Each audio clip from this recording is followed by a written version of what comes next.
Saya katakan dengan Pak Ganjar, cintaku padamu memang tidak seindah surat cinta untuk setarlah, tapi yakinlah cintaku padamu lillahi ta'ala. Dan telah habis sudah cinta ini tak lagi. Rabbi bil Mustafa balligh maqasidana waghfir lana ma madha ya wasi'al karami. Muhammad Nur madihu zat fi nasrur masih fina bidarbin nur. Muhammad Nur ya Rasulullah salamun alaik ya adimal jadi wal karami. Assalamualaikum warahmatullahi wabarakatuh. Hamdan wa syukranillah, salatu wassalamu ala rasulillah, la haula wala quwata illa billah, amma ba'd. Hadratal Muhtaramin, para kiai, Yai Daroji, dan semuanya yang saya muliakan, Pak Ganjar dan jajaran Forkompinda yang saya hormati. 6 bulan yang lalu saya masih ada satu pengajian off air di Pekalongan. Di tengah-tengah saya ngaji, saya ditelepon oleh seseorang yang sangat saya kenal. Beliau adalah Gubernur Jawa Tengah. Supaya kemudian ini malah gubernur telepon itu Pak Ganjar itu. Apunten nggih. Waalaikumsalam Pak Ganjar. Telepon dari Pak Gubernur, tolong Gus Miftah pengajiannya nggak usah lama-lama. Dan ini tenang, karena COVID semakin merajalela. Sengaja telepon beliau saya angkat di tengah-tengah pengajian. Yang pertama ya karena saya cinta dengan Pak Ganjar. Saya katakan dengan Pak Ganjar, cintaku padamu memang tidak seindah surat cinta untuk setarlah, tapi yakinlah cintaku padamu lillahi ta'ala. Kenapa saya angkat telepon Pak Ganjar di tengah-tengah saya pengajian? Akan saya tunjukkan kepada jamaah bahwa memang harus ada sinergi antara ulama dengan umaro. Di musim kayak gini kita harus manut dengan pemerintah. Di musim seperti ini kita harus manut dengan pendapat ahli. Ikutlah pendapat ahli, jangan ikut-ikutan orang yang ahli berpendapat. Karena hari ini di medsos itu orang semuanya mampu untuk berpendapat. Saya menghormati Mas Ganjar menghormati saya, jatuhnya adalah mahabbah, rasa cinta. Maka kemudian tadi mengingatkan ketika ada salah. Saya menganggap Pak Ganjar ini pemimpin yang kemudian menjadi teman. Lah, teman tentunya mayadulluka alal khairi, yang menunjukkan kamu atas kebaikan. Maka begitu beliau telepon saya, Gus Miftah ini masih pandemi, tolong direm dulu. Ya saya manut. Demikian juga ketika saya punya kerentek, saya sampaikan kepada Pak Ganjar, termasuk kepada Presiden Jokowi. 2 minggu yang lalu nama saya menjadi trending topik kedua di Twitter. Di bawahnya Mbak Wulan Guritno. Wulan Guritno trending topik nomor 1 karena kasus perceraiannya. Gus Miftah trending topik nomor 2 karena pengen menikahi Mbak Wulan Guritno. Bukan itu. Saat itu kemudian saya trending nomor 2, kenapa Pak Ganjar? Karena saat itu saya memberikan masukan kepada pemerintah, dalam hal ini Presiden Jokowi, terhadap perpres legalitas miras. Tapi tentunya kemudian kita sampaikan dengan cara yang baik.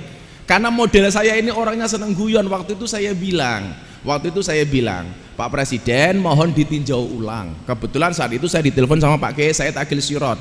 Saya mohon ditinjau ulang. Minuman keras yang boleh dikonsumsi dan halal cuma 1 Pak Presiden, apa? Es batu. Walaupun kemudian tujuannya baik, maka ketika konferensi pers di PBNU bersama Kiai Said saya sampaikan, ini tujuan Presiden bagus untuk nambah devisa, tetapi dengan cara yang menurut kita kurang bagus. Maka saya sampaikan, kalau tujuanmu belum berhasil, rubah caranya, tapi jangan rubah tujuannya. Nah, jadi Gus Miftah sih gak larang gue loh Pak Imam. Maka posisi kita dengan pemerintah, ketika kemudian terjadi seperti ini jelas bahwa perintah atiullah wa atiur rasul wa ulil amri minkum, perintah taat kepada pemerintah itu nomor 3. Setelah taat kepada Allah, kepada Rasul, baru kemudian kepada pemimpin. Artinya apa? Taat kita kepada pemimpin itu dilandasi karena ketaatan kita kepada Allah dan kepada Rasulnya. Maka begitu pemimpin-pemimpin ini ada salah, kewajiban kita adalah watawassaw bil haq watawassaw bis sabr. Saya mencatat beberapa hadis yang kemudian bisa kita jadikan dalil bagaimana kemudian kita harus memahami posisi pemerintah. Yang pertama dikatakan la ta'ata fi maksiatin innamat ta'ah fil ma'ruf. Kita tidak boleh taat kepada pemerintah ketika ada kemaksiatan, Tetapi ketaatan itu adalah kepada kebaikan. Maka posisinya kemudian adalah orang-orang Ahlussunnah wal Jamaah menempatkan diri sebagai orang-orang yang moderat. Maka ayatnya kemudian dikatakan wa kadzalika ja'alnakum ummatan wasaton. Saya pengen anak-anak SMK memahami konsep wasatiyah, konsep moderat.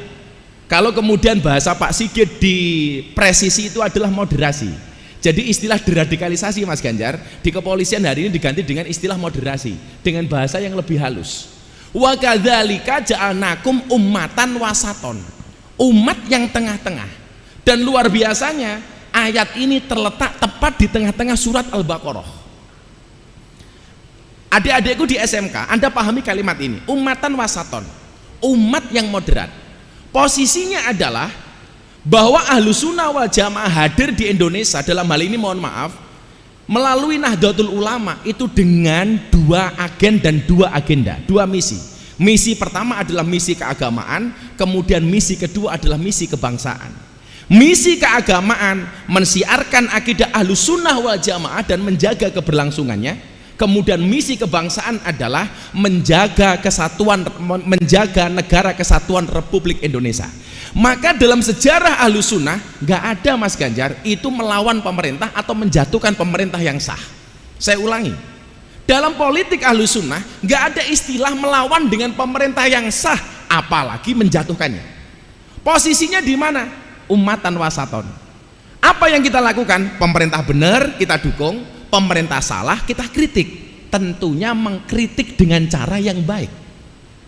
Hari ini banyak orang kemudian pengen mau mengingatkan pemerintah tapi dengan cara yang kurang baik.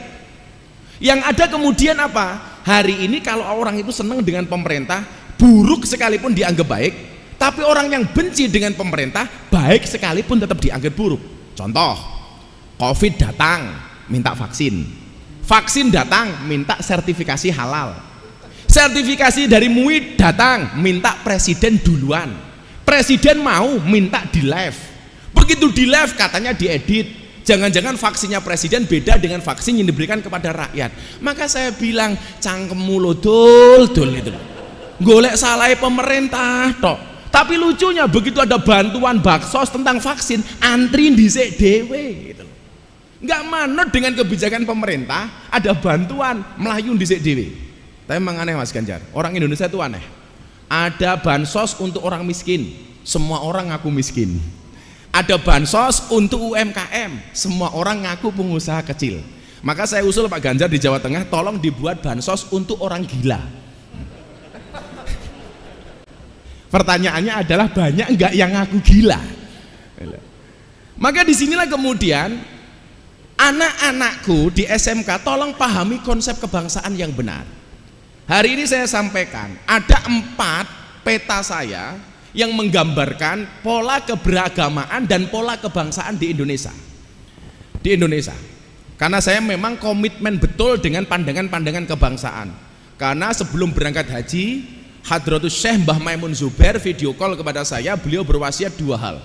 Miftah, ngajimu di klub malam, di tempat anak-anak seperti itu tolong dilanjutkan. Yang kedua, konten ngajimu tolong diperbanyak kebangsaan. Ini beliau telepon saya 3 hari menjelang Hari Raya Idul Fitri. Maka hari ini saya mencatat petanya seperti ini Mas Ganjar dan Bapak Ibu sekalian. Yang pertama, pola beragamanya, amaliyahnya Ahlussunnah wal Jamaah, tetapi pandangan bernegaranya adalah Pancasila. Sekali lagi saya ulangi, amaliyahnya Ahlussunnah, tapi pandangan politiknya adalah Pancasila. Bernegaranya adalah Pancasila. Yang pertama. Yang kedua, pola beragamanya Ahlussunnah, tetapi pandangan bernegaranya khilafah. Dan ini yang paling menipu. Kenapa? Karena amaliyahnya sama dengan kita, Pak. Amaliyah podo, tetapi pandangan politiknya berbeda. Kita Pancasila, kelompok ini khilafah. Dan ini ada di Indonesia. Kemudian yang ketiga, pola beragamanya Wahabi, tetapi pandangan bernegaranya Pancasila. Dan orang-orang seperti ini jangan kita musuhi.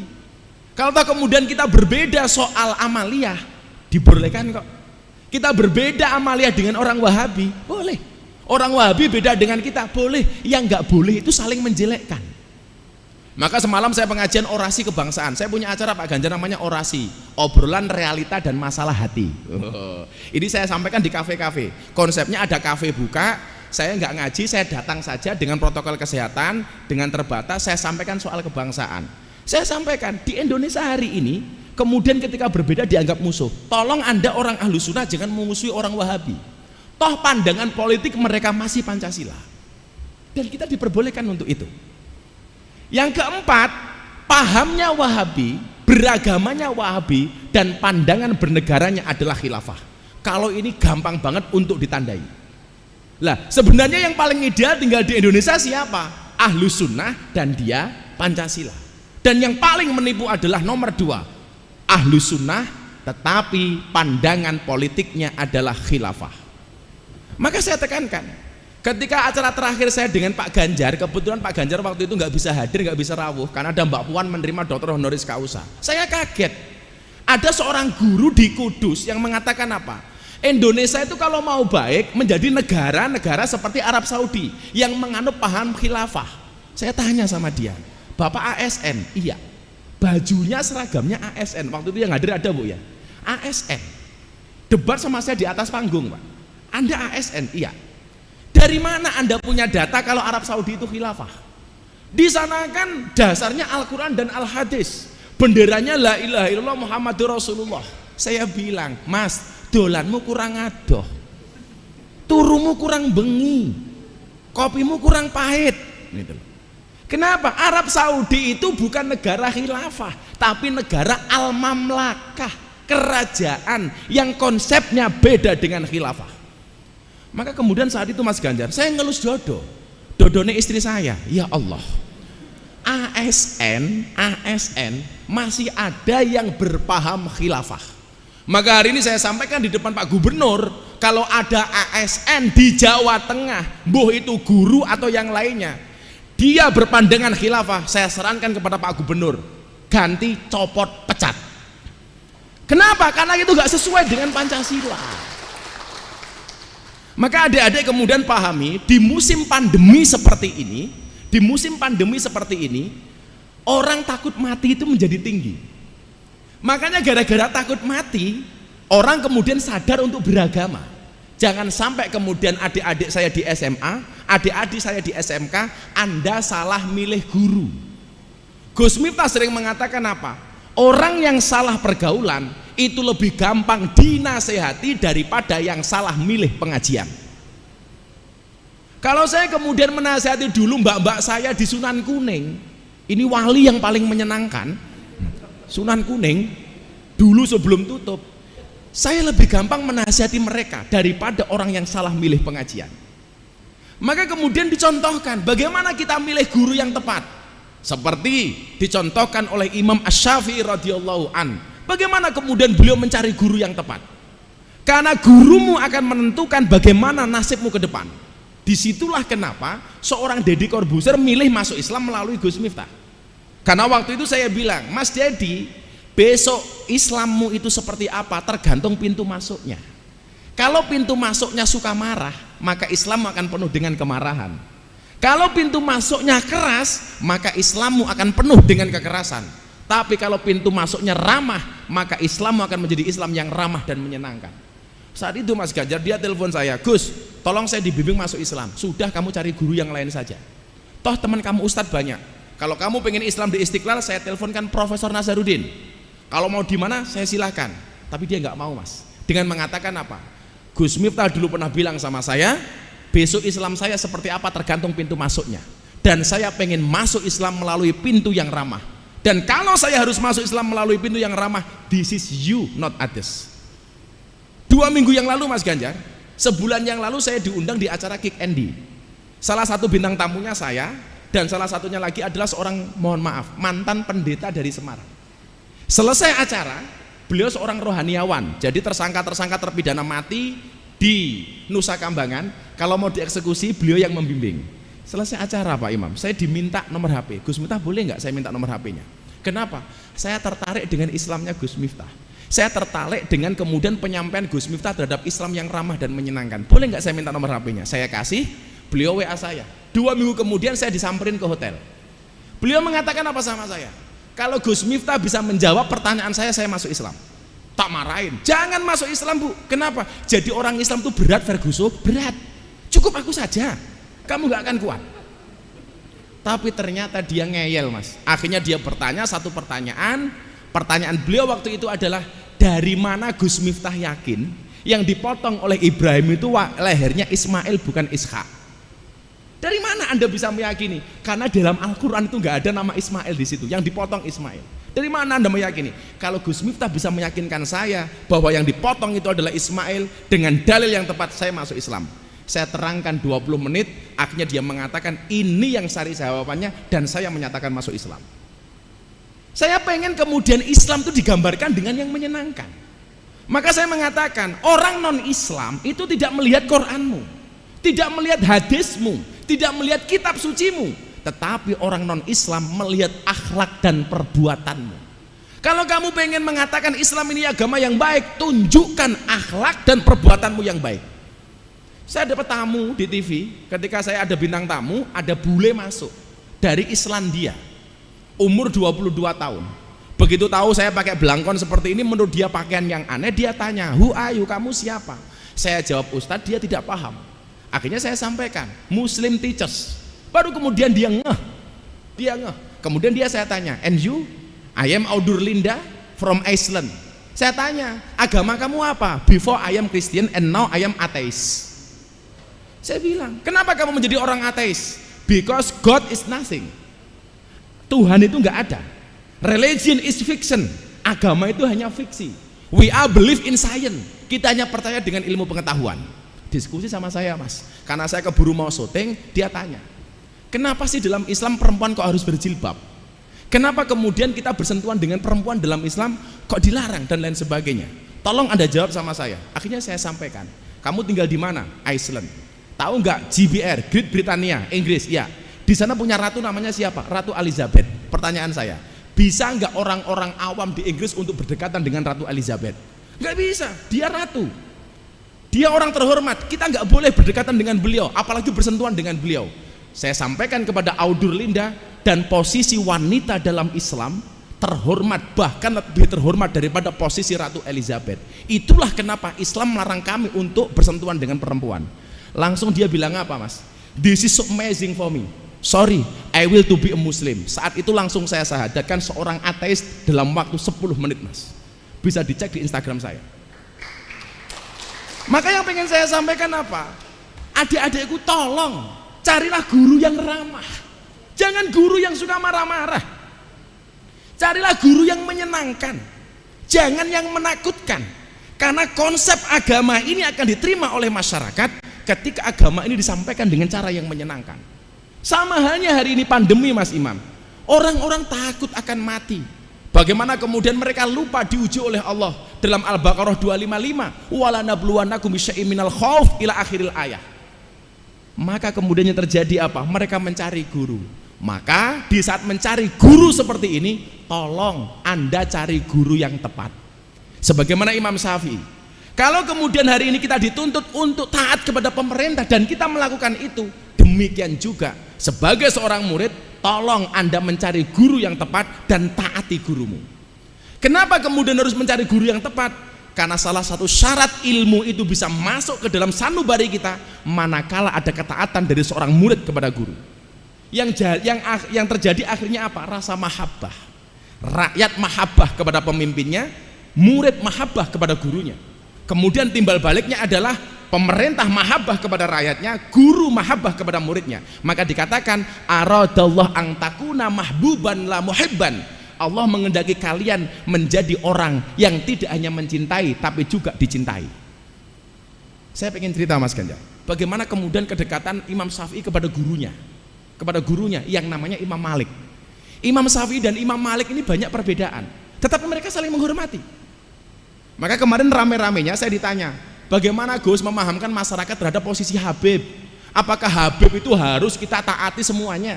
Apakah Habib itu semua perkataannya harus kita ikuti? Adik-adik yang anak-anak SMA tolong pahami kalimat saya. Bedakan Habib, bedakan antara sosok dan perilakunya. Antara sosok dan perilakunya.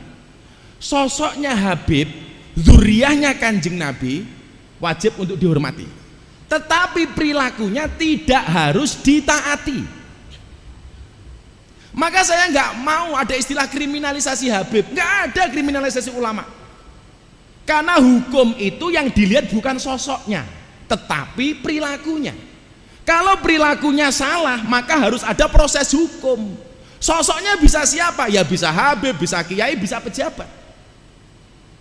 Maka kemudian bahasa kriminalisasi ulama ini justru, mohon maaf, ini bahasa yang kurang tepat. Kriminalisasi ulama itu Pak Ganjar kalau ngundang kiai mulai nggak diamplopi, lah itu kriminalisasi. Itu melanggar KUHP pasal 378, penipuan. Sebenarnya dikasih Gus cuma sedikit, beda lagi pasalnya 335, perbuatan tidak menyenangkan.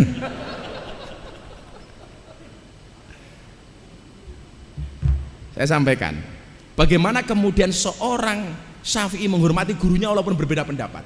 Jadi kalau ada Habib, hormati sosoknya, tapi tidak harus kemudian diikuti perilaku dan perkataannya. Maka dikatakan dalam kitab taklim, al-hurmatu khairum minat ta'ah. Hormat itu lebih didahulukan daripada taat. Begitu kita tidak taat, belum tentu kita membenci dia. Contoh begini yang sering saya sampaikan, imam 4, imam madhab, soal tahiyat itu kan semuanya berbeda, Mas. Imam Syafi'i asyhadu alla ilaha illallah sampai fil alamina innaka hamidum majid. Imam Hanafi asyhadu alla ilaha illallah asyhadu alla ilaha illallah, sekali naik langsung turun. Hanafi. Imam Maliki setiap ketemu kalimat Allah tangannya diangkat. At-tahiyatul mubarakatuh shalawatu thayyibatulillah assalamualaikum ayyuhan nabi wa rahmatullah assalamualaikum wa ala ibadillah asyhadu alla ilaha illallah, tuing tuing tuing setiap ketemu kalimat Allah. Imam Hambali dari awal sampai akhir tangannya digerak-gerakkan. At-tahiyatul mubarakatuh shalawatu thayyibatulillah. Gus Miftah ikut yang mana? Saya ikut pendapatnya Imam Syafi'i, tapi bukan berarti saya membenci pendapatnya Imam Hanafi, tapi bukan berarti saya membenci pendapatnya Imam Maliki. Saya seperti ini, asyhadu alla ilaha illallah. Demikian juga ketika Anda memutuskan menggunakan Hanafi begini-begini, boleh. Maliki begini-begini, boleh. Hambali begini-begini, boleh. Ya nggak boleh begini-begini, Mas Imam gitu. Masa tahiyat begini-begini gitu. Nah, hormati sosoknya, tapi jangan diikuti perilakunya ketika perilaku itu, mohon maaf, tidak sesuai dengan ajaran akidah Ahlussunnah wal Jamaah. Dicontohkan oleh Imam Syafi'i, bagaimana kemudian dia berguru kepada Imam Maliki. Akhirnya di antara mereka ada mahabbah, sampai puncak mahabbah itu anak-anakku SMK dan SMA. Imam Maliki satu malam tidur bermimpi ketemu dengan Rasulullah. Di saat itu Rasulullah mengatakan kepada Imam Malik, wahai Imam Malik, baligh salami ila Syafi'i, sampaikan salamku Rasulullah kepada muridmu namanya Imam Syafi'i. Mahabbah, sampai gurunya mimpi ketemu Rasulullah, Rasulullah nitip salam kepada Imam Syafi'i. Begitu dia bangun, disampaikan mimpi ini kepada muridnya Imam Maliki. Kamu sekarang sowan ke pondoknya Imam Syafi'i, sampaikan kepada Syafi'i, semalam saya Maliki bermimpi ketemu Rasulullah dan Rasulullah menitipkan salam untuk dia. Datanglah murid kepada rumahnya Imam Syafi'i, Pak Kiai, kula didhawuhi kali Pak Kiai Imam Malik, bilih wau dalu Kiai Imam Malik mimpi kepanggih kali Kanjeng Nabi nitip salam kali panjenengan. Ini mahabbah, Mas. Jadi puncak tertinggi dari rasa hormat itu adalah mahabbah. Saya menghormati Mas Ganjar menghormati saya, jatuhnya adalah mahabbah, rasa cinta. Maka kemudian tadi mengingatkan ketika ada salah. Imam Syafi'i dikasih salam seperti itu dari Rasulullah, senangnya minta ampun, Mas. Itu khalus surur tahadus bin nikmah. Jubahnya dicopot, diberikan kepada santri yang memberikan salam kepada dia. Nyoleh tak hadiah. Karena Imam Syafi'i tahu, wa idza khuyyitum bi tahiyatin fahayu bi ahsani minha. Kalau kamu dihormati, maka kamu harus lebih menghormati dia. Dikasih jubah. Sampai rumahnya Imam Malik, santrinya tersenyum dipanggil oleh Kiai Imam Malik. Kowe guyu-guyu dhewe ngopo? Nyuwun sewu Kiai, kula diwenehi jubah kali Imam Syafi'i. Apa kata Imam Malik? Boleh nggak saya pinjam jubahnya? Untuk apa Kiai? Jubahnya Imam Syafi'i akan saya cuci dan bekas air minumnya akan saya minum, bekas air cuciannya akan saya minum. Kenapa? Syafi'i ini bukan orang main-main, sampai Rasulullah nitip salam kepada Syafi'i. jubahnya dicopot mas, kemudian bekas cuciannya diminum oleh Imam Malik. Inilah puncak mahabbah. Maka kenapa saya sarankan jangan sampai salah milih guru. Al ilmu bila saykhin fasyaikhu syaiton. Ilmu tanpa guru, gurunya setan. Salah milih guru, guru nembahne setan. Sampai satu ketika Mas Ganjar, saya senang cerita Imam Syafi'i itu. Imam Syafi'i mulang di masjid. Begitu mendengar muridnya mulang di masjid, Imam Maliki datang sembunyi-sembunyi, khawatir mengganggu fokus dan konsentrasinya Imam Syafi'i. Beliau berdiri di belakang tembok mendengar pengajian Imam Syafi'i. Beliau menuliskan khot di tembok Masjid Nabawi. Apa tulisannya? Man arada ilmun nafis fa'alai bi Muhammad bin Idris. Barang siapa menghendaki ilmu-ilmu yang penting, hendaknya dia ngaji dengan Muhammad bin Idris Imam Syafi'i. Begitu Imam Syafi'i keluar melihat khot gurunya, apa yang dilakukan oleh Imam Syafi'i? Beliau tersenyum, kemudian menambahkan tulisan di bawah tulisan Imam Malik. Apa tulisannya? Wa kaifa yakunu dzalik wa ana tilmidu Malik. Bagaimana saya bisa menjadi seperti ini? Wong saya ini muridnya Imam Malik. Makanya tolong ya adik-adik, di saat hari ini Anda ketakutan dengan pandemi, Anda hari ini sadar tentang agama, tolong nyarilah guru yang benar-benar tepat. Maka guru-guru ini akan mengarahkan kepada kita nggak boleh takut berlebihan dengan pandemi. Kita harus prokes, kita harus menjaga protokol kesehatan, tapi kita nggak boleh ketakutan dengan pandemi ini. Saya sering mengatakan apa? Ketuklah pintu langit dengan doa, karena yang terlockdown hanya buminya, langitnya masih terbuka untuk semua hambanya. Berdoalah kepada Tuhannya corona, supaya corona segera dihilangkan. Jangan gara-gara corona kita kehilangan Tuhan. Saya sampaikan apa? Bukan ombaknya yang besar, tetapi perahunya yang terlalu kecil. Bukan ujiannya yang besar, tetapi iman kita yang terlalu lemah. Maka kemudian apa? Kita ikuti aturan pemerintah, tapi jangan kemudian kita terlalu parno, Pak. Terlalu parno. Toh kemudian ajal kita itu matinya karena apa? Sudah ditentukan oleh Allah. Hari ini kita nggak mau keluar rumah, pakai masker, semuanya dilakukan. Ternyata matinya di rumah bukan karena corona, diamuk bojone mergo ora duwe penghasilan. Maka menyikapinya jangan berlebih-lebihan. Gini aja lah Mas, coba Anda bayangkan ini. Saya mau tes psikologis Anda semuanya. Coba Anda bayangkan, kalau Anda kemudian naik perahu di sungai, kemudian perahunya bocor. Perahunya bocor. Di sekeliling perahumu ada banyak buaya. Apa yang harus kamu lakukan? Jawabannya satu Mas. Kalau Anda membayangkan di tengah sungai, Anda naik perahu kemudian perahunya bocor dan di situ banyak buaya, yang perlu kamu lakukan satu, apa? Berhenti membayangkan. Ya, berhenti membayangkan. Saya mencatat begini, kecemasan adalah ilusi buruk tentang masa depan. Daripada membuang waktu kita untuk cemas terhadap apa yang belum pasti terjadi, lebih baik mempersiapkan diri untuk menghadapi. Makanya kenapa kita butuh simulasi-simulasi. Saya ulangi, saya tuh kebetulan hari ini paling seneng Mas membuat quote-quote. Kayak saya kemarin acara di TV terakhir sama Mas Sandiaga Uno. Saya tanya, Mas Sandi suka apa olahraganya? Lari, bersepeda, apa jalan? Dia bilang, saya suka lari Gus. Kalau Gus Miftah, saya lebih suka jalan. Kenapa Gus? Karena hidup tentang perjalanan bukan pelarian. Makanya kalau adik-adik lihat Pak Ganjar sukses seperti ini, Anda jangan lihat suksesnya. Ingat, sukses itu melalui banyak proses, bukan melalui banyak protes. Maka kalian harus tahu kenapa keringat itu asin. Jawabannya sederhana. Kenapa keringat itu asin? Karena dalam perjuangan nggak ada yang manis. Pak Imam, tambahi. Saya ulangi ya. Kecemasan adalah ilusi buruk tentang masa depan. Daripada Anda membuang waktu untuk cemas terhadap apa yang belum pasti terjadi, lebih baik mempersiapkan diri untuk menghadapi. Maka ketika Allah memberikan ujian yang berat, Allah tidak memerintahkanmu untuk mencari jalan keluar hingga penat, tetapi Allah memerintahkanmu untuk sabar dan sholat. Dia tidak memerintahkan kita untuk mencari jalan keluar hingga penat, tetapi Dia memerintahkan kita untuk sabar dan sholat. Hadapilah nikmat dengan syukur, terimalah musibah dengan sabar. Maka kalau gitu kita lakukan, insya Allah kita fine-fine saja. Kalau kemudian hidupmu diselimuti banyak masalah, berbahagialah, berarti Anda manusia. Karena kalau diselimuti kelapa berarti klepon. Disinilah kemudian kita harus optimis, karena fa inna ma'al usri yusra. Karena setiap kesulitan pasti akan ada kemudahan. Di lain itu Allah memberikan semangat dalam surat At-Taubah 40, la tahzan innallaha ma'ana. Jangan kamu bersedih. Kenapa? Karena Allah bersama kita.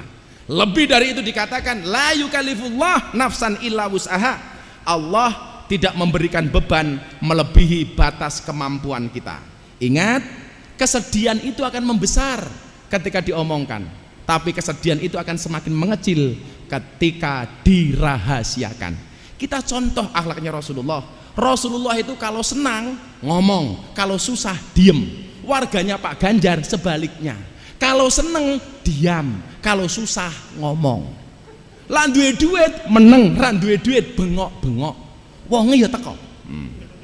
Ya nganggo blangkon. Maka barangkali itu Mas Ganjar yang ingin saya sampaikan kepada adik-adik semuanya. Bagaimana kemudian kita menghadapi musibah ini dengan penuh optimisme. Insya Allah saya belajar dari karakteristik orang berpuasa. Orang berpuasa itu haus, lapar, dahaga. Tetapi kenapa orang berpuasa mau bersabar? Jawabannya satu. Orang berpuasa itu walaupun haus, lapar, dahaga, kenapa mereka mau bersabar? Jawabannya adalah karena orang berpuasa yakin adzan maghrib pasti datang. Terima kasih. Assalamualaikum warahmatullahi wabarakatuh. Punya spirit kebangsaan yang bagus, menyampaikan dengan enak, dengan guyon, tapi mak jelek keliling ke anak-anak muda, pelajar biasanya sering bareng sama Gus Miftah. Tapi karena kondisi seperti ini tentu tidak bisa melaksanakan secara luring, dan hari ini kita laksanakan secara daring. Mungkin nanti di Ramadan juga bisa kita lakukan. Ya mungkin hybrid begitulah, luringnya dikit, daringnya bisa lebih banyak. Tapi jangan berhenti, karena ini bagian dari ikhtiar kita mencoba mencari jalan keluar agar aktivitas semacam ini tetap bisa jalan dengan baik. Yang selamat menghadapi pandemi ini bukan yang kuat, bukan yang punya banyak duit, bukan yang paling sehat, tetapi yang akan selamat adalah mereka yang paling bisa beradaptasi dengan semua perubahan yang begitu cepat. Insya Allah kalau kita mampu beradaptasi, kita akan selamat. Ya alhamdulillah minimal tahun ini tidak sehoror tahun kemarin lah. Ini karena ada persiapan setahun, kemudian ada banyak simulasi dan vaksin kita doakan semakin cepat. Makanya kemarin Mas Ganjar saya motong 2 sapi. Saya syukuran karena Pak Jokowi memberikan vaksin gratis kepada masyarakat. Dan kita harapkan vaksinnya akan lebih dipercepat sehingga keadaan bisa kembali pulih dan normal. Amin.